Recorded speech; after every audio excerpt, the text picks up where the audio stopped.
სახალხო დამცველის და არასამთავრობო ორგანიზაციების საყვედური ფინანსთა სამინისტროს საგამოძიებო სამსახურს.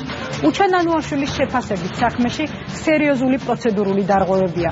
ფინანსთა მინისტრი მერის თანამშრომლების დაკავებას ეხმაურება და აცხადებს, რომ მიუხედავად საქართველოში ნატოს დელეგაციის ისტორიული ვიზიტისა, კანონი შვებულებაში ვერ გავა. რა მოხდა 27 ივნისს და რა პასუხი აქვს უფლებადამცველების კრიტიკაზე? მთავარ კითხვას საგამოძიებო დეპარტამენტის ხელმძღვანელი ირაკლი შოთაძე გადაცემის მეორე ნაწილში უპასუხებს. ამავე თემაზე დისკუსიის მონაწილეები გედევან ფოფხაძე, მამუკა კაციტაძე და დიმიტრი ლოხტიფანიძე იქნებიან. მანამდე სოციალური მომსახურების სააგენტოს დირექტორი ნოე კინქვაძე გადაცემაში მთავარი კითხვა.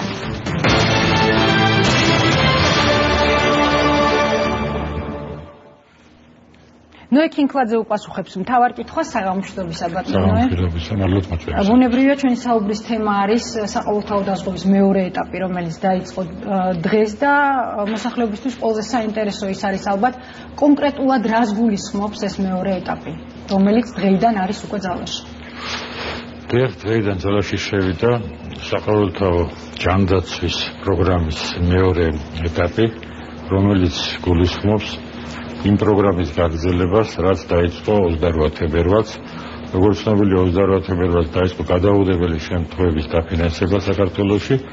ეხლა მეორე ეტაპზე დაფინანსდება მომსახურების ფართო სპექტრი, გადაუდებელი შემთხვევები მთლიანად, გეგმიური ოპერაციები, საკმაოდ ფართო სპექტრით ამბულატორიული მომსახურება. ეს ძირითადი რაც ჯანდაცვის მიმართულებები არის.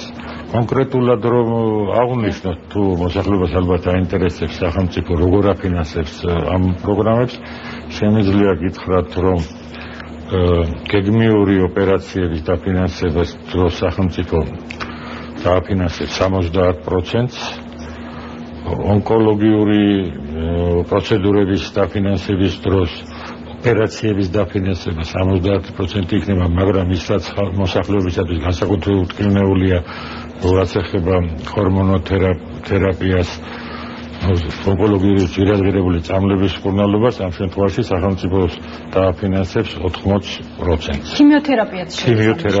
ქიმიოთერაპიის ჩათვლით. მაგრამ აქ მინდა აღვნიშნო, რომ 18 წლამდე ბავშვებისათვის ონკოლოგიური მომსახურება 100% იქნება დაფინანსებული, აგრეთვე 100% დაფინანსდება 18 წლამდე ბავშვებისათვის კარდიოქირურგიული მომსახურება.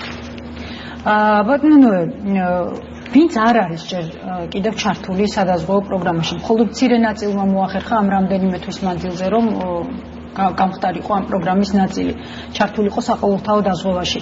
ახლა როგორ უნდა გახდნენ მონაწილენი სადაზღვევო პროგრამის? ეს პროცედურა არის და ინფორმაცია ამ პროცედურის შესახებ არის ძალიან მნიშვნელოვანი მოსახლეობისთვის. მე შემიძლია გითხრათ, რომ ყველა ეს ადამიანი, რომელიც 1 ივლისის მდგომარეობით არ მონაწილეობდა კერძო სადაზღვევო სქემებში, აქ გულისხმობა კორპორაციული დაზღვევა, აგრეთვე ადრე არსებული დაზღვევები, თქვა პენსიონერების დაზღვევა, უმცირეთა დაზღვევა და ასე შემდეგ, ავტომატურად ითვლება, რომ დაზღვეულია ამ პროგრამით. ანუ არსად მისვლა, რაიმე დოკუმენტის აღება, რუსიაში ჩაწერა საჭირო არ არის. ადამიანის პროცედურა არის შემდეგნაირი. თუ ადამიანს იღება ამბულატორიული მომსახურება, რაც შეეხება თქვა პოლიკლინიკური მომსახურებას, რასაც ვეძახით ჩვენ, ამ შემთხვევაში მიდის პოლიკლინიკაში ავტომატურად ნებისმიერში, ეს არის საქართველოს ნებისმიერ პოლიკლინიკაში არჩევანი თავისუფალია, საქართველოს ნებისმიერ პოლიკლინიკაში მიდის, არჩევანი თავისუფალი აქვს. მისვლით ის უკვე რეგისტრირდება, იქ ერთი პროცედურასაც რო გაივლის, აი უბნის ექიმთან რომ უკვე დარეგისტრირებული არის ამ პოლიკლინიკაში და ამ პოლიკლინიკაში მას შეუძლია მიიღოს სხვადასხვა სახის მომსახურება, როგორც არის თქვა უბნის ექიმის, თერაპევტის მომსახურება, ასევე სპეციალისტების მომსახურება, გაიკეთოს ანალიზები, ჩაიწეროს ინსტრუმენტალური კვლევები და ასე შემდეგ. აქაც შემიძლია გითხრათ, რომ აქაც ცვლილება არის სერიოზული. ადრე არ იყო ამბულატორიებში სპეციალისტების მომსახურებას არაფინანსებდა სახელმწიფო, ახლა სახელმწიფო 70% დაფინანსებს სპეციალისტების მომსახურებას, ალბათ ენდოკრინოლოგის, გინეკოლოგის და ასე შემდეგ ხოლო ანალიზების დიდი ნაწილი ფინანსირდება 100%, ნაწილი ინსტრუმენტული კვლევების ფინანსირდება 70%. ანუ თუ კი ადამიანს უნდა დაუშვათ გაიაროს დისპანსერიზაცია, ანუ მივიდეს და გაესინჯოს ყველა ჩვენს გაიგოს თავის ჯანმრთელობის მდგომარეობა, მიუხედავად იმისა, აქვს თუ არა ჩივილები. ამ შემთხვევაში 70%-იან დაფინანსება აქვს თითოეულ სპეციალისტს.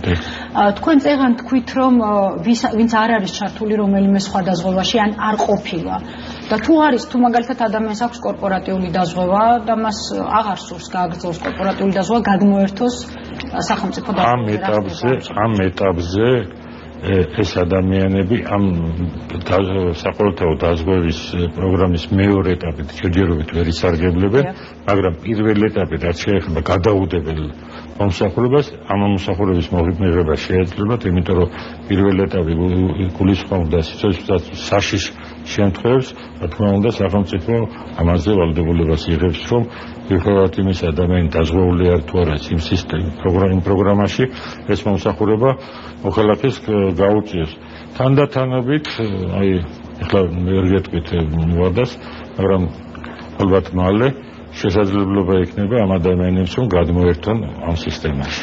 ის რომ ამ ეტაპზე არ ხდება გადმოერთვა, რეალური მიზეზი რა არის? ის ხომ არა რომ კერძო სადაზღვეო სექტორს აქვს გარკვეული პროტესტი ამ სახელმწიფოდან? არა, აქ პროტესტზე საუბარი ისინი დაზარალდებიან. არა, აქ საუბარი მესმის შეკითხვა გასაგებია.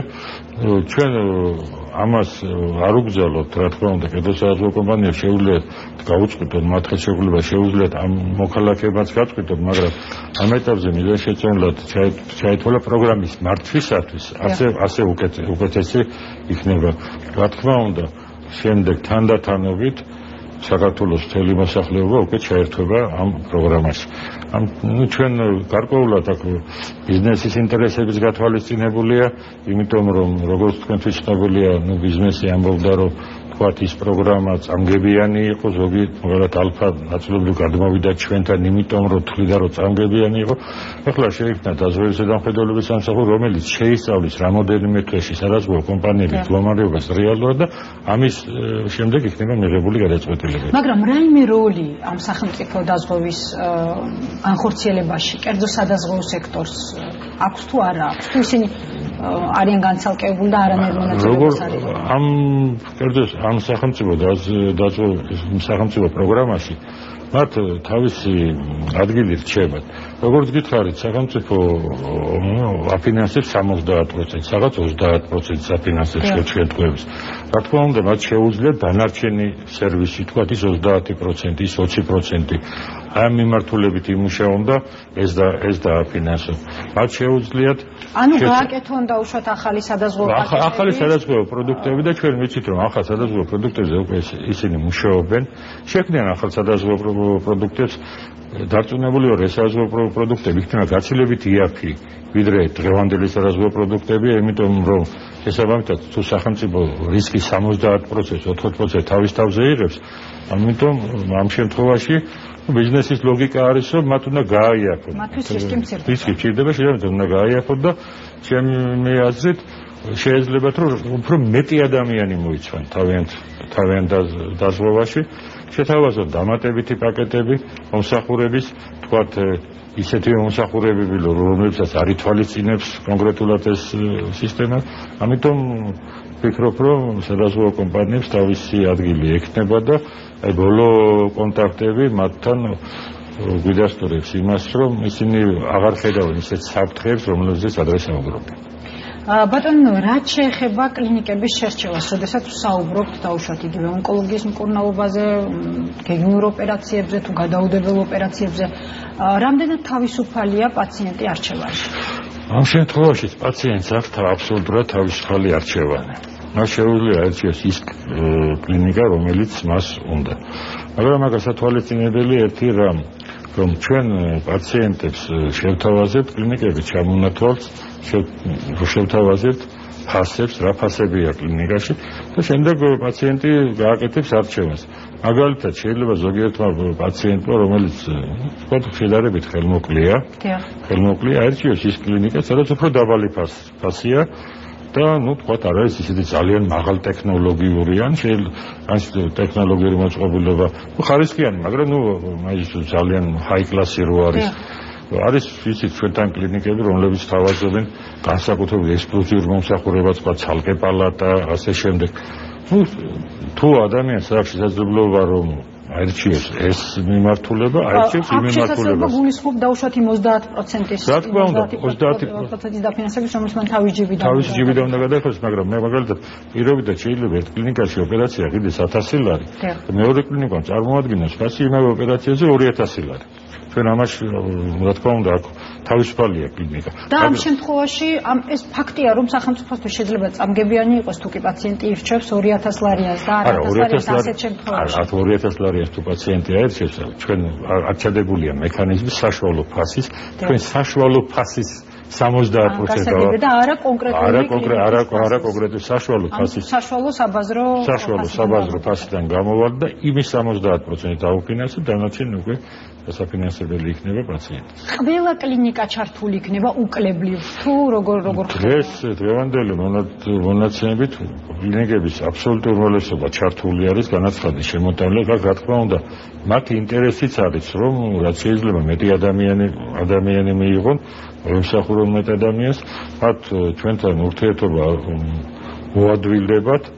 გადახდის პრობლემას იციან რომ ჩვენთან არ არის, აი რაც მომსახურება გაწიეს მათ და წარმოგვიდგინეს და დადასტურება მოხდა ანგარიშების ანაზღაურებულია გადაუდებელ მომსახურებაზე, ასევე მოხდება გეგმით მომსახურებაზე. ჩვენ გვაქვს ძალიან სერიოზული მონიტორინგის სამსახური, მუშაობთ ისე როგორც კერძო სადაზღვევო კომპანიები თითოეულ თეთრს, ესევე თითოეული თეთრის კონტროლი ხდება სამონტაჟეში და ამის შემდეგ ხდება ანაზღაურება. ძალიან დიდი მადლობა. მადლობ რომ იყავით ჩვენი სტუმარი. ნოე კინკლაძე პასუხობდა მთავარ კითხვას, რამდენიმე წუთში ირაკლი შოთაძესთან ერთად დავბრუნდებით პირდაპირ ეთერში.